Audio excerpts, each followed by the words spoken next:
আমরা সবসময় খুব এন্টারটেইন আছে, বিনোদন আছে, এরকম ছবি আমরা সবসময় পেয়েছি। মাঝে মধ্যে হয়তো কালে ভদ্রে কিছু আমরা ছবি, ভিন্ন ধারার ছবি পেয়েছি, কিন্তু পলিটিক্যাল ফিল্ম আমাদের দেশে সে অর্থে খুবই কম হয়েছে। আমরা আমরা যদি উদাহরণ দিতে যাই, জীবন থেকে নেয়ার উদাহরণ দিতে পারি, তো ওই রকম ছবি আমাদের দেশে তুলনামূলকভাবে কমই হয়েছে। এখানে সরাসরি আমরা বলছি যে এখানে রাজনৈতিক আলাপ জরুরি। আমাদের দেশে একটা ট্যাবু ছিল একসময়, যেখানে সেখানে বসে আসলে রাজনৈতিক আলাপ করা যেত না। আপনি কোনো একটা আড্ডার জায়গায় বসলেন, কোনো একটা রেস্টুরেন্টে বসলেন, লেখা থাকতো, যে প্লেকার্ড থাকতো, এখানে রাজনৈতিক আলাপ নিষিদ্ধ।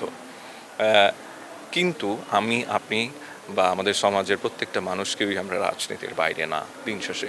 তো আমরা বলতে চাই আসলে সবখানেই রাজনৈতিক আলাপটা জরুরি, কারণ আপনি কেউ রাজনীতির বাইরে না।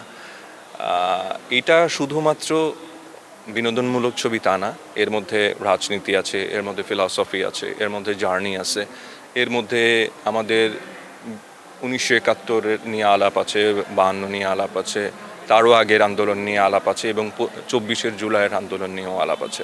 সমস্ত আন্দোলন, বাংলাদেশের সৃষ্টি থেকে আজ পর্যন্ত যত আন্দোলন, সবগুলো নিয়ে বিভিন্ন ধরনের আলাপ আছে এই ছবিতে। যেহেতু এটা 24শে জুলাইয়ের পরের একটা ভাবনা, অবশ্যই জুলাইয়ের একটা শ্যাডো তো এখানে আছে।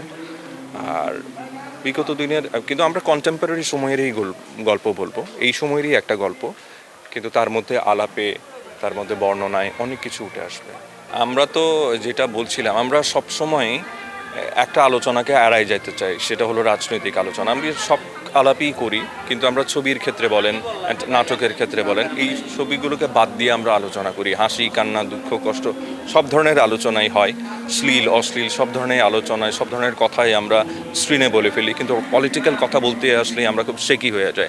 আমরা বলি না, ঘুরিয়ে পেঁচিয়ে অন্যভাবে জিনিসটাকে এড়ানোর চেষ্টা করি। সেই সমস্ত কিছু মাথায় রেখেই এই গল্পটাতে আপনি দুঃখ পাবেন, হাসি পাবেন, কান্না পাবেন, প্রেম পাবেন, আপনি পরিবার পাবেন, ফ্যামিলি পাবেন। সেই সাথে যে জিনিসটা আমরা এড়াইতে পারি না কখনোই, সেটা হলো রাজনৈতিক আলোচনা। এই আলোচনাটাও এখানে আছে। এখানে রাজনৈতিক আলাপ জরুরি, একদম কন্টেম্পোরারি এই সময়েরই একটা গল্প। আমি আশা করব দর্শক এখানে রাজনৈতিক আলাপ জরুরিটাকে সাদরে গ্রহণ করবেন।